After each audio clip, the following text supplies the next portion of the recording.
Hello everyone and welcome to episode 10 of KERVCast. That's right, we've reached double digits for the series now, and who better to join us today to mark that occasion than Barry Simpson. Barry, welcome to the podcast. How are you? Very good, mate. Very good. Good, very good.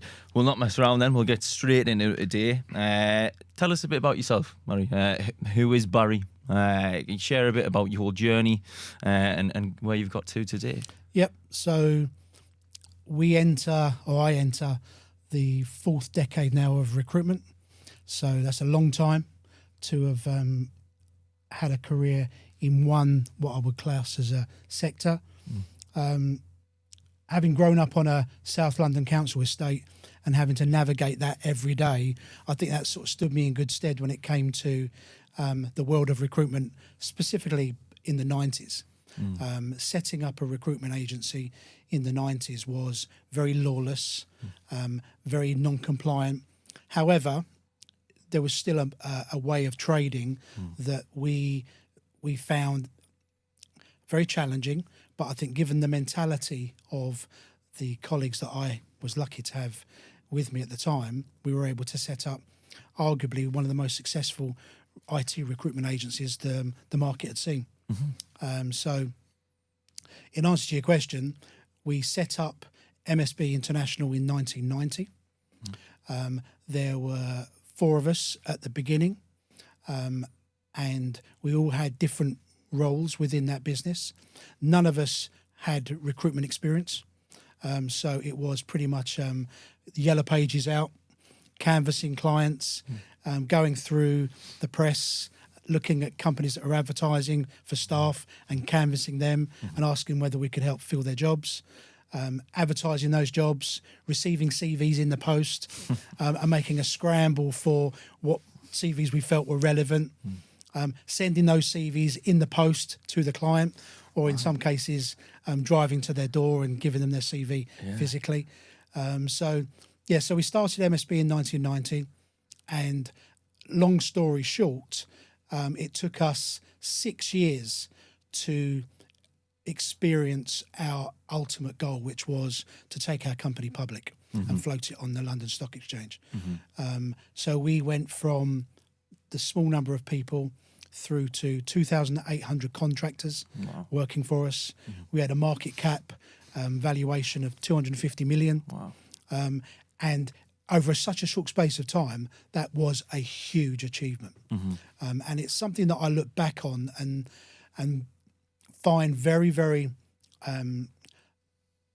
rewarding and life-changing, not only for me, but on the day that we floated our business, we probably created instantly several millionaires. And one thing I also am very, very proud of is that every single person that we hired through that journey, a very, very small percentage of people had recruitment experience. We hired people from non-recruitment backgrounds because we felt we had a methodology and a way of working that we could pick someone up from a sales type background and develop them into top tier stellar recruitment consultants. And we did. We were creating people that were £1 million a year billers. They were earning very well. They were creating lifestyles for themselves that they could only have dreamt of. And I think as I sit here today, not only did we create a lot of very successful people back in the day, but many of them, given that was their first experience in recruitment, have gone on to build very successful recruitment businesses. And it's a story that, unless you were part of the journey or knew someone who was part of the journey, you never really knew it existed because it was a long time ago. Yeah, absolutely. We're going back to the 1990s. So there's very few people around today that have even heard of MSB, let alone know what we achieved. But I think that what we achieved, and those that were part of that journey will agree with me, is that it was so special and so life-defining for so many people. And I like to think that I have a major part to play in people's journey there. Absolutely. I think what you said there about the recruitment back then, I mean, no one was a recruiter back then. You got people from who were in sales roles, I guess, at the time. What is it that, I mean, we'll come into recruitment because this is going to be a two-parter, obviously, this podcast.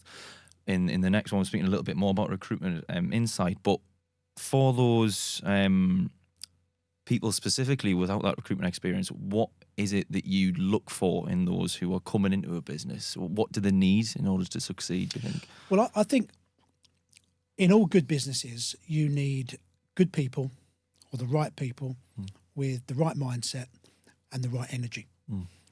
So we looked for individuals that came from certain backgrounds, so backgrounds that had a lot of synergy to what it is we did. Estate agents, insurance brokers, car salesmen. These are all industries where they were required to work, in some cases, 7 days a week, long hours for not a lot of return. So we looked for people that had a very strong work ethic, that weren't afraid to work the hours that were required, because most of the time our offices were open at 8 in the morning and we never shut them till 9, 10 o'clock at night.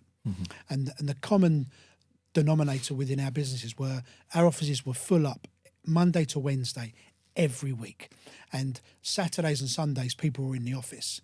So you knew very, very quickly those that were capable of applying that work ethic. So that's what we looked for. We looked for a work ethic, good communication skills, and you get a lot of intuition when someone walks through the door, how they're presented, how they articulate themselves. And more often than not, we got that right. We were able to build an environment of like-minded people. And if you can do that, you're on the right road. I think you've touched upon it a little bit, but looking back at the businesses you've been involved in, what stands out as the most defining moments in your entrepreneurial journey? Probably the second business that I set up, because when you get into recruitment and you know no different, you tend to fly by the seat of your pants, and you just grow and grow and grow without realizing how you're doing it. Although we were very smart in the way that we set our business up initially, with daily monitoring, weekly meetings, quarterly incentives. These were all things that we were never taught. We just did that. Now you can probably bottle that and see that across the whole industry. So the first 5 or 6 years in recruitment, before we floated on the stock market, were very much a learning curve for what was to come. The second business I set up, which I had running for roughly 18 years, was probably one of the most challenging ones, because we went through credit crunch, we went through markets crashing. So there was a lot of challenges over that period of time. And I can honestly say that whilst I never built the same size business, I have a lot of confidence that that was probably one of the most successful ones. Probably not from a monetary perspective, but from a satisfaction, was that we were able to recreate again a similar kind of model, albeit in a smaller size, but with the same types of clients. And it was far more concentrated, far more service orientated. So what we learned from the MSB journey, those that I took with me, we were able to create another vehicle that was just as successful, but more challenging. It's funny because, I mean, you've mentioned there about obviously the second one being maybe the most significant potentially. How important was that first business then as a milestone in your career? In shaping the way you approach sort of businesses today and how you do things? I think you sort of answered it a little bit in the first. The first business was very was ruthless, to say the least. And those that were there will know what I mean when I say ruthless. We had people that were in today's market would be super billers, superstars, but we didn't see them like that because we had lots of superstars. And the experiences that we had, particularly with the people that I was working with, and I think I'm very fortunate that all of the business ventures that I have ever been involved in, I've always been really lucky with the people that I've worked with, because I think there's only so much one person can do, and I've been very fortunate to work with some really, really good, clever people, like-minded individuals. I mean, for example, the MSB journey, when we first set up, we all had our own individual goals. I remember my chief exec, Mark Goldberg, for example, he was a Crystal Palace supporter, and he said from the get-go, I'm going to buy that football club one day. And it always came up in our board meetings that we're nearly there, I'm going to buy this. And to his credit, he bought Crystal Palace Football Club when we floated, and sort of put us on the map. You know, in my office, we had footballers walking around our business every day because they just couldn't believe the size of our environment. You know, hundreds of recruiters all doing the same thing every day. So that way of working, that regimented version of how a sales floor should look like, allowed me to take that into, I think, even where we sit here today. I still have that mindset that recruitment businesses should be operated from a motivation, from a clarity, from an engine. They should be run the same way. That thing you just spoke about there in terms of that ambition, I guess, that was set from Mark at MSB, was it? Yeah. How important is that then, to have that goal maybe in front of you, and then, I mean, achieve it, but also having it in the onset of, I'm going to get this, I'm going to have the drive and ambition to actually reach this. I mean, buying Crystal Palace, huge, you know. Well, I think as a salesperson, and I classify recruitment as a sales job, because you're always putting yourself out there, whether it be with a candidate or a client, in the best possible version you can be. Being driven for a goal, whether it be to buy a house or to buy a car or to go on a nice holiday or to look after your family, I think you need to have those goals, because if you haven't, don't get into recruitment. Recruitment is a very goal-orientated industry where, if you're lucky enough to work in the right environment, the incentives and the opportunities that you get given, you need to earn. And as long as they are achievable and realistic, then I think recruitment is a phenomenal industry to get into for someone who has no experience whatsoever, but has got a willingness to work hard, good communication skills, but you need a lot of luck along the way. You spoke a bit about with the second business that you launched in terms of creating that model again, but it being just as successful. So from your first business that you had then, what lessons, I guess, influenced your future ventures from that first business that you learned? I think when you've achieved such a high accolade of taking a business from scratch and floating it on the stock exchange, you start to believe that anything is possible. You know, and I think recruitment is a giver, and it will give to those that give back. So I think I am a firm believer, given I've been in recruitment now for nearly 40 years, that you can achieve anything you want because the market will allow you to.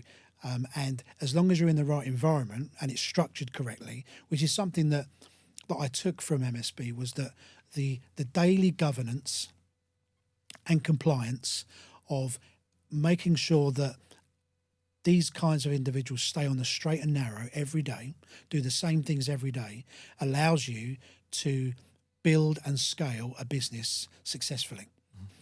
Consistency is at the core of everything that you do in recruitment. And if you are inconsistent, you will get inconsistent results. What would you say in terms of staying consistent then? What is it that you'd need to be consistent? Well, you can't walk into a recruitment environment in the morning not knowing what you're going to do. So you do need to have, particularly in the first instance, someone telling you what the plan is for today. Until such time you work out, that's what gets results. And we were driven from the get-go particularly with MSB, given that was my first experience of recruitment, we did the same things every day, and we did lots of it. So therefore, that way of working has stood me in good stead for nearly 36 years in recruitment. I do the same things every day. I will not walk into an office knowing, what am I going to do today? What's the plan today? There has to be a plan. And good recruiters have a plan every day. Obviously, every business has its own challenges. Were there any key moments that you had to completely rethink your own strategy and in terms of to keeping a business moving forward? Well, I do refer a lot to the MSB model because being a private company with aspirations to be a public company, you do have to transition. And we were ready, and you don't become a public company unless you can show you're capable of. So transitioning from a small to medium to large organisation has its challenges, which is why I reckon I read a stat the other day, I think 80% of UK recruitment companies are less than 10 people strong.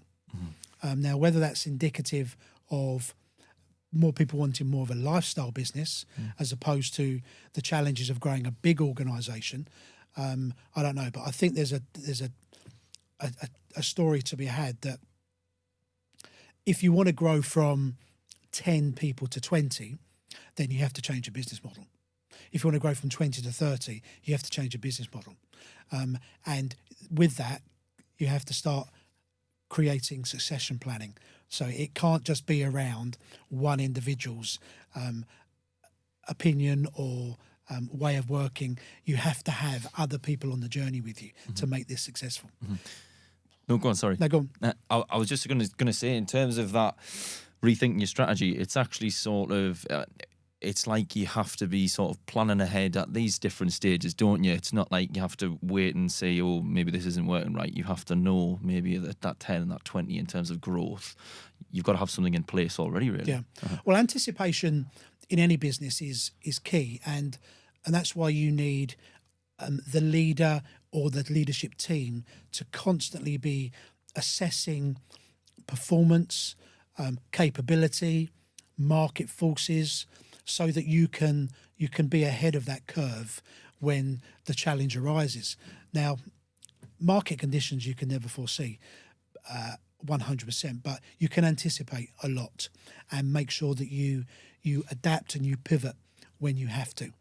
And that's something that I'm always aware of, and I bring that to all of the people that I work with, and that is just be mindful of what's going on in your market all the time.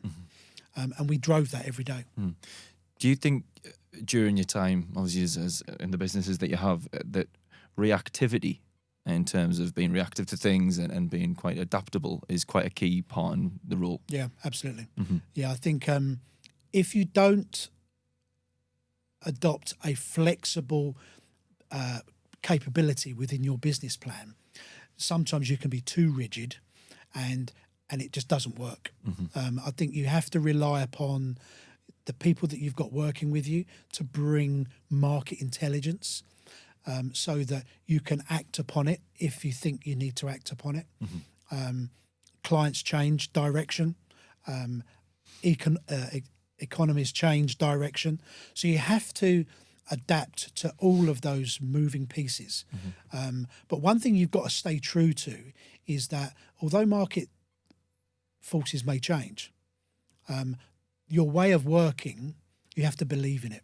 You can't be stuck on the fence. You've got to have a very positive approach to this is the way we do the job. And if you believe that that's the right way to do the job, stick to it. Values then, really, isn't it? I think it comes back to that. When you look at the core fundamentals probably of a business, you have to have that shared belief maybe as well. I think the leader of a business or the leadership team of a business, once they have a vision, you need to take people on that journey, and they have to believe that that is a journey that they want to go on. I think when I look back at over the years of businesses that have not been as successful, I wouldn't say failed, but not been as successful, it's because people didn't believe in the journey that they were going on. one thing that we banged the drum a lot on was that we are going to be a public company, and those that are going to be with us on that day are going to be very wealthy, and people bought into that, and that was part of our DNA. The DNA of our business was that we were the best at what we did. We grew quicker than anyone else. We didn't have any competition. We didn't believe we had competition.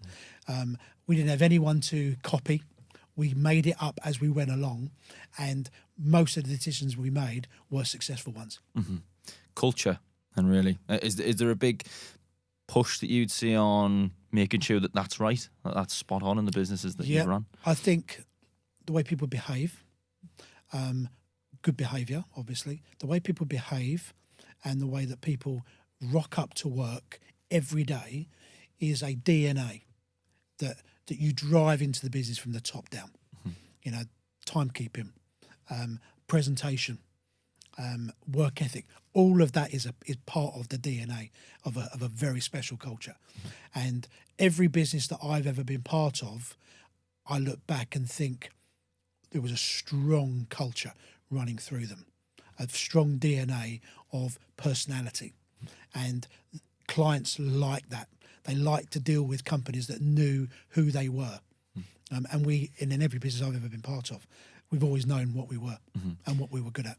Have you ever experienced something then when within a business maybe, or you've seen it from the outside as to when culture maybe hasn't been quite right, and, you know, there's maybe changes that needed to be made because of that?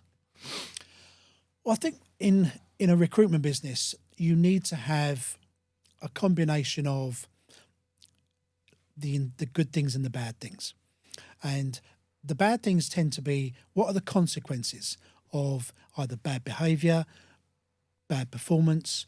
And I think some of the businesses that I've looked at historically have either had too much of a consequence and they've gone too far the extreme of being bad behaviours, or they've been more nicey and allowed poor performance. So I think the balance between having a business that's got great incentives, lots of motivation, but no consequences, sets a bad tone within a business. I think you need to have a balance of, if you do this, you get that.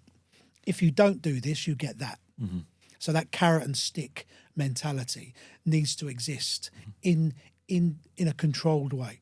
And every business that I have ever managed, I've tried to manage in a balanced way where I'll reward performance, but I will not tolerate bad behaviour, or regardless of whether you're a top performer or not. If there's bad behaviour and it affects the performance of the overall business, it needs to be cut out and got rid of. Is that a sort of a balance in terms of top performers and maybe people who aren't following that culture? Is there a sort of not a preference? It doesn't really matter if you are a top performer. If you aren't invested in that culture, then there's a real problem here. Yes, I think a lot of lessons that I've learnt is, if you tolerate a top performer with bad behaviour, it's very difficult to have credibility within a business when you're asking people to behave on one hand correct and do the right things, but then you're allowing a bad behaviour just because they've got, you know, a revenue stream that's greater than someone else's. I think the balance of running a company is that, as a business owner, you have a duty of care to make sure that it is a fair playing field for everyone and that bad behaviour will not be tolerated.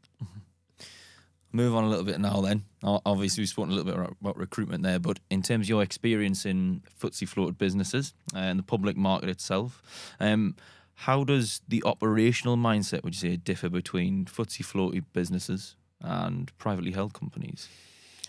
Well, we were lucky because probably a few years beforehand, we were gearing up for a flotation. And you can't just, it's not an overnight thing. You have to get all your ducks lined up in order to have the credibility to go to market. The amount of time that you have to invest from a presentation perspective, from a collateral perspective. So the difference between a privately run company and a publicly run company is the compliance, the expectation. So if you're a private company, whilst you can be as compliant as you want to be, from a expectation point of view, the only expectations are internal. Your board and what you expect to achieve. You go public, it's not just you, it's probably more so, it's a public perception now. There are institutions monitoring, measuring your every report.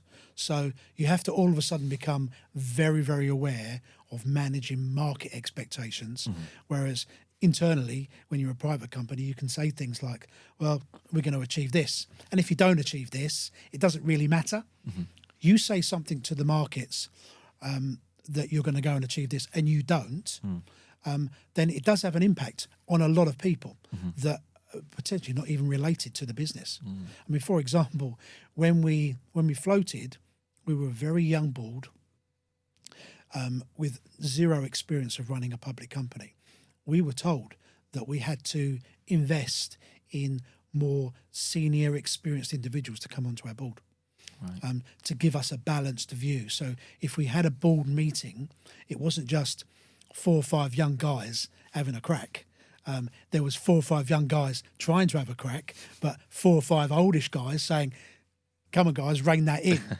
So our board meetings were very, very data driven and result orientated, but we had a major laugh, when we did them, because we were funny guys and we were making lots of money and we knew it.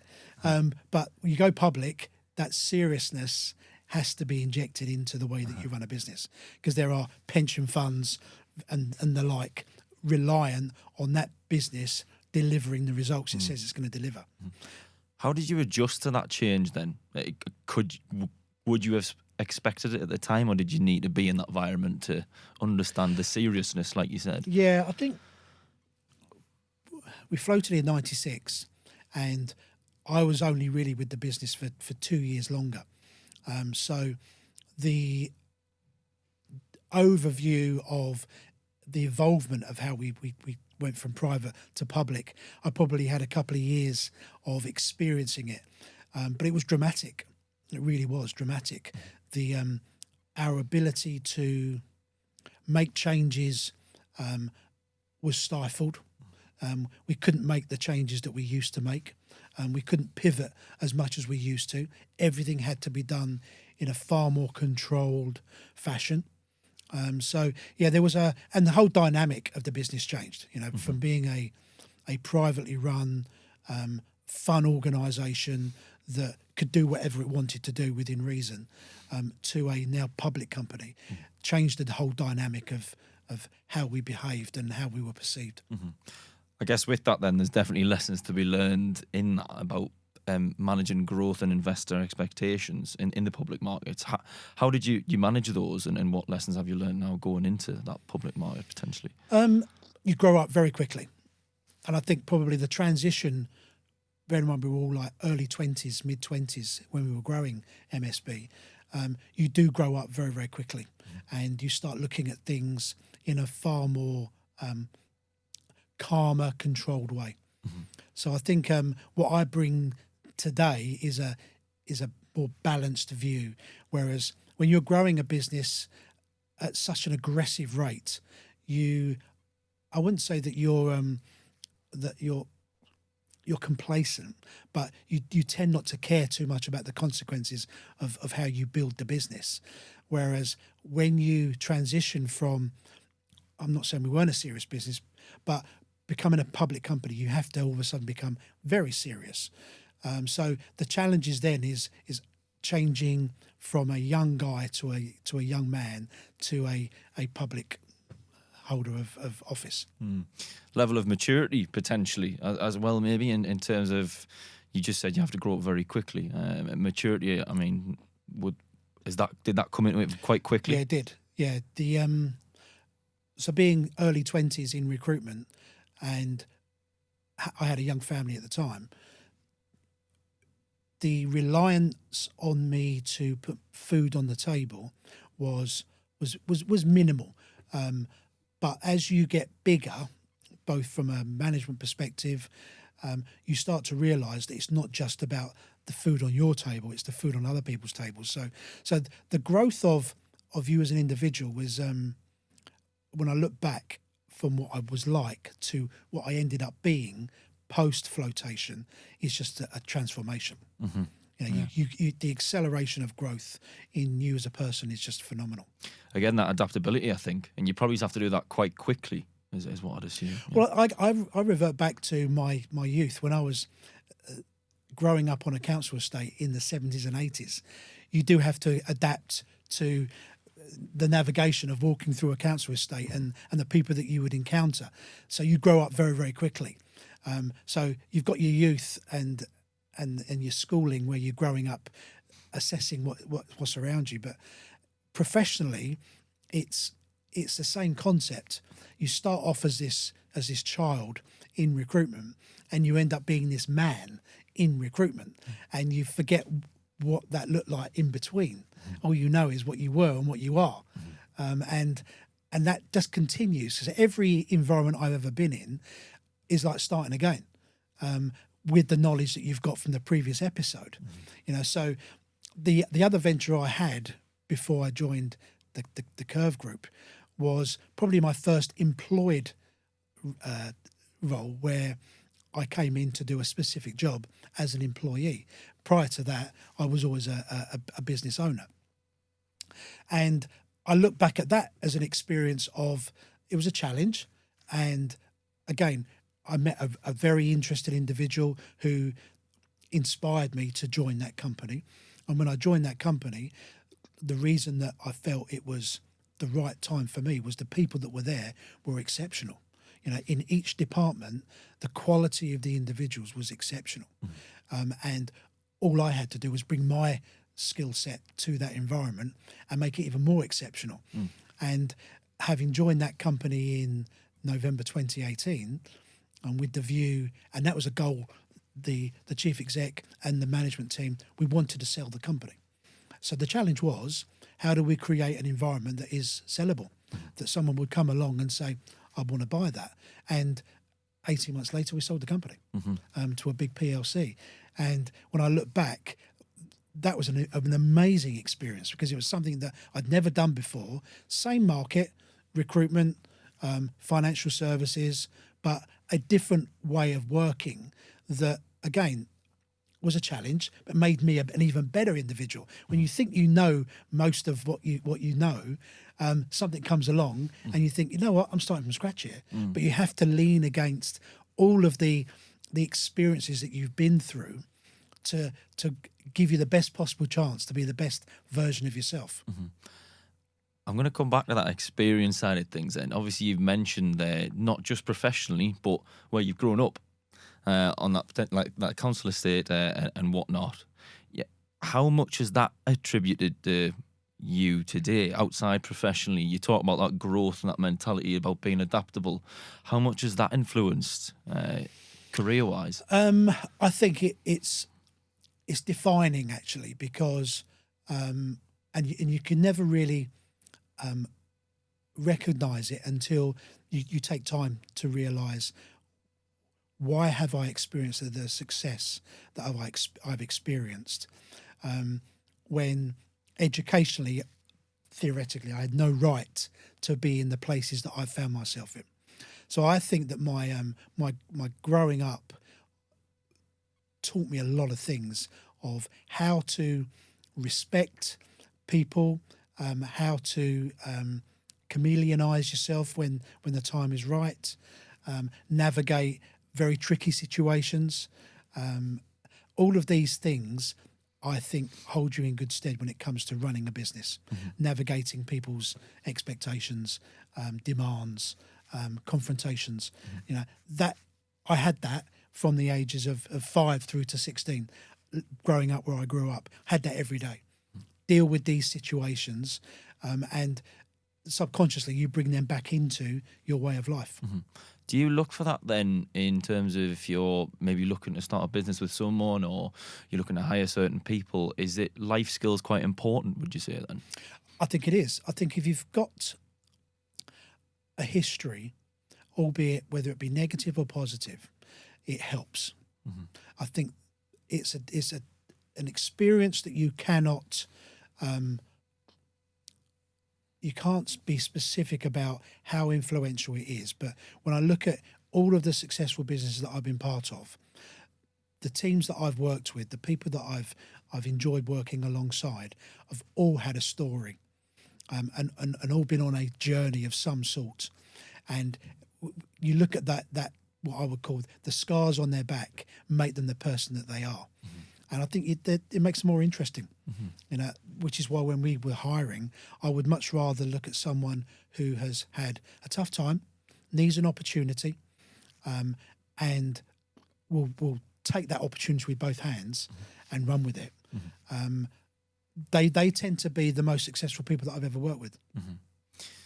Coming back to the whole the FTSE side of things and the public market experience you've had and the lessons that you've learned, obviously now working at KERV within a VC model, what have you been able to action within that time with the lessons that you've... So this is, again, a new challenge for me, because having built 2 businesses and spawned a few out of those as well, and then become an employee of a very big consultancy, to now go into a model that has got multiple businesses within it with different challenges and different phases of their growth, and also different markets and different locations.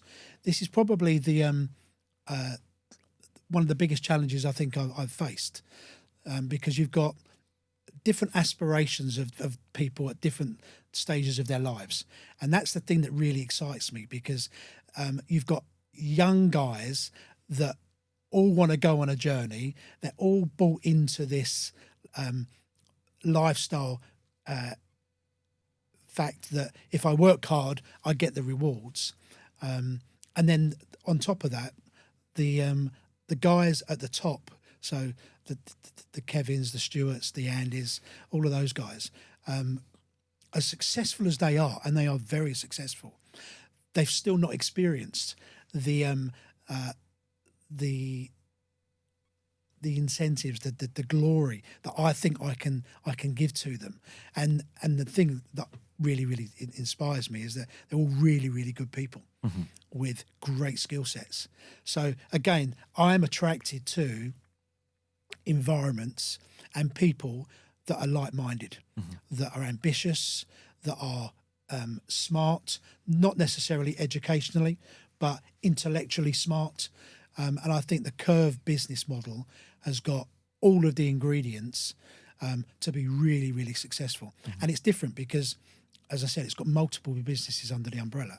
And I think the businesses that I've looked at so far all have the capability to be bigger than what they currently are.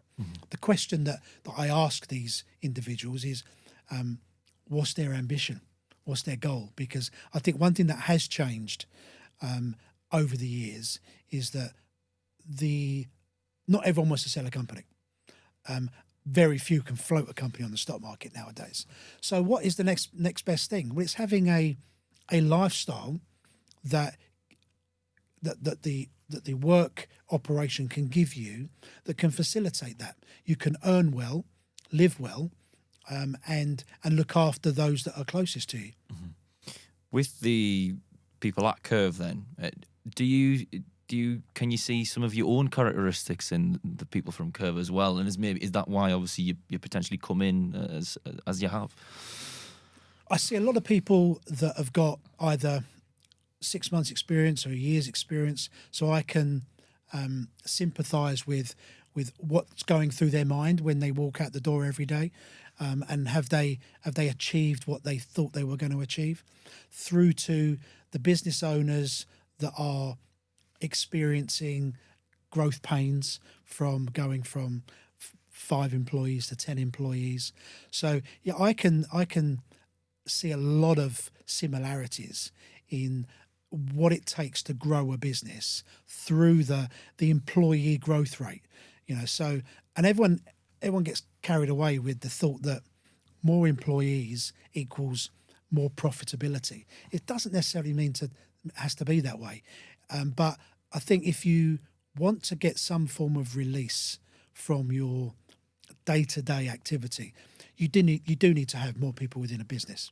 You know, if you want to be a one-man band or a two-man band, then be prepared to be working 7 days a week, 365 days a year. But at some point, what's it all about? I personally don't think that is sustainable over a long period of time. I think at some point, if you've got any aspiration to create a lifestyle for yourself that is sustainable and rewarding, you need to grow your recruitment business. Mark Goldberg, then.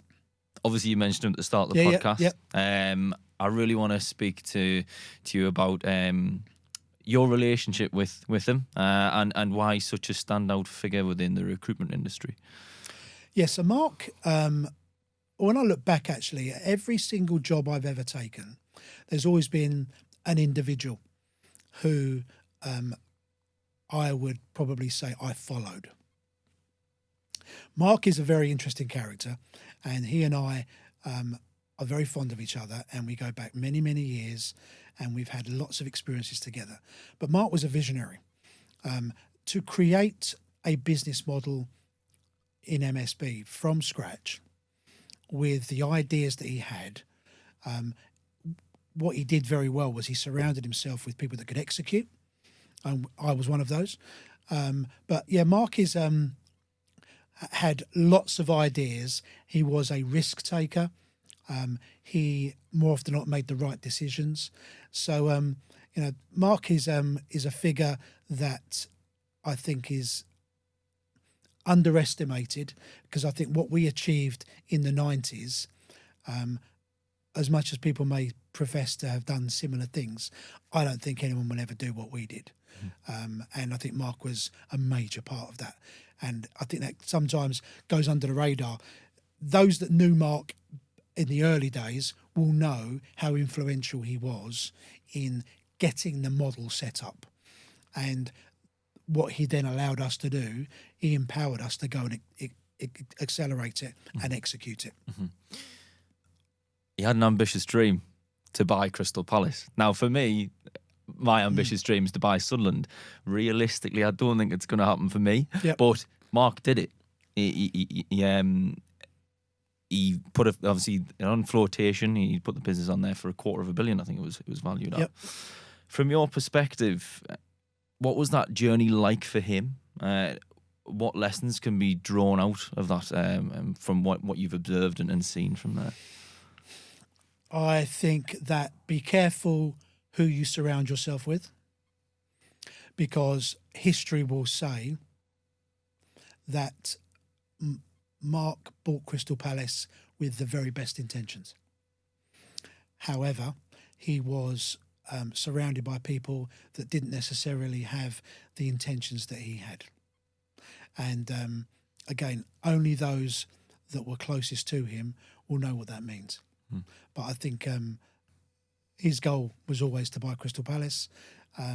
I personally didn't have such a specific goal, and I don't think many of us did. We had very separate goals, which were either to put your children through private education, and make the family secure for generations to come, and that was our goal. But Mark was very, very specific.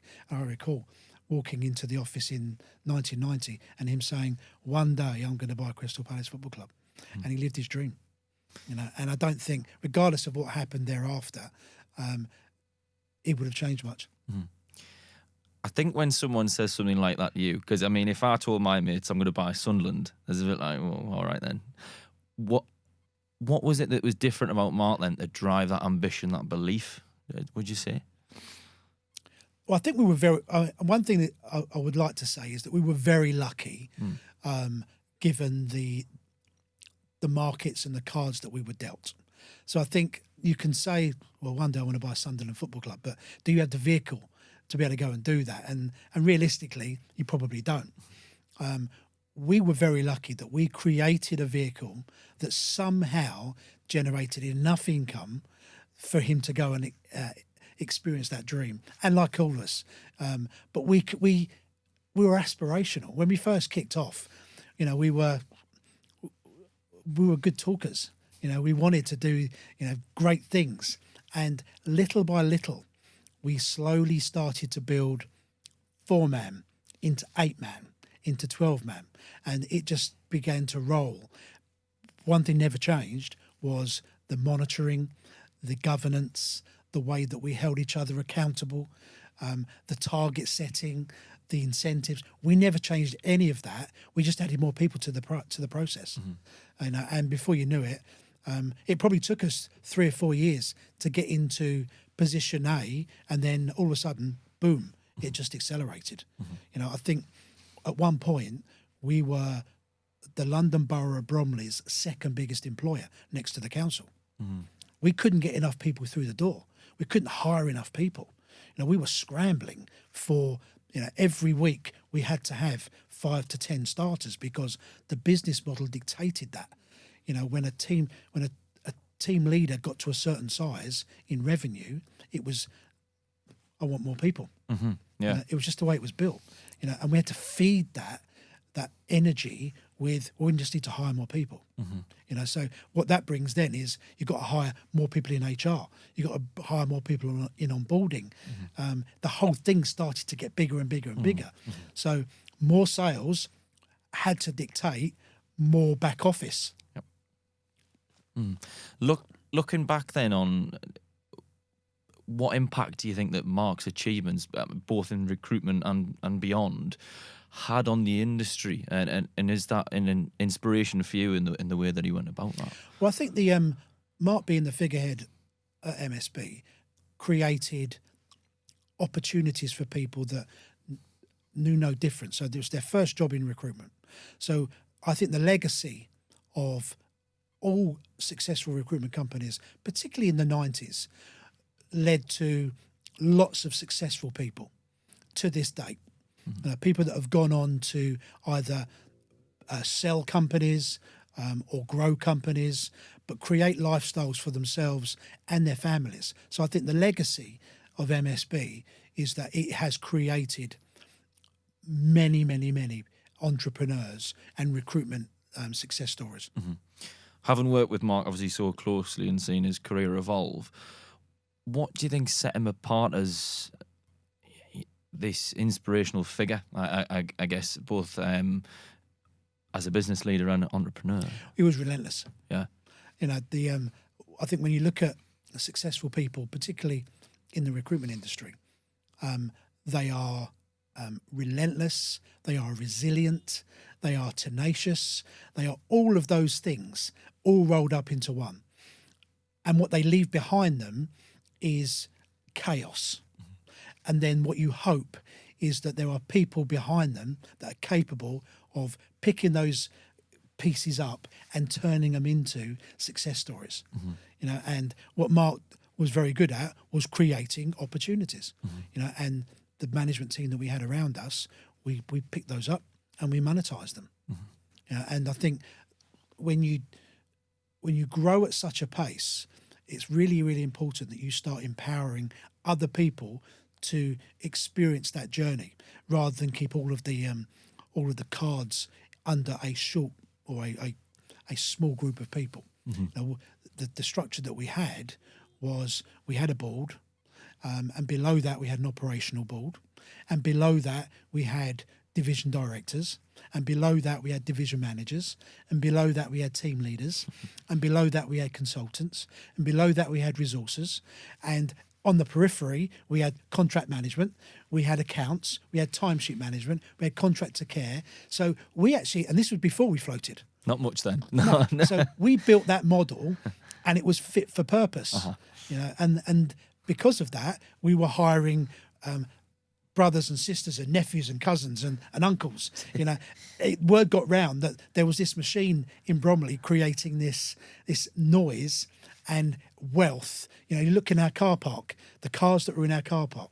You know, one big thing that drove young men was nice cars.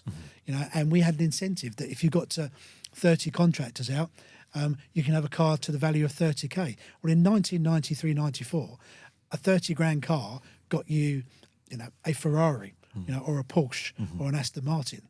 And our car park was made up of all of those. Oh God, the dream for me. That. Well, it was a cocktail. I'm not sure it works so much now, but the cocktail of if you do that, you get this, right? And we had an environment that was so clear, so clean, and everyone knew that if you performed, you would get rewarded.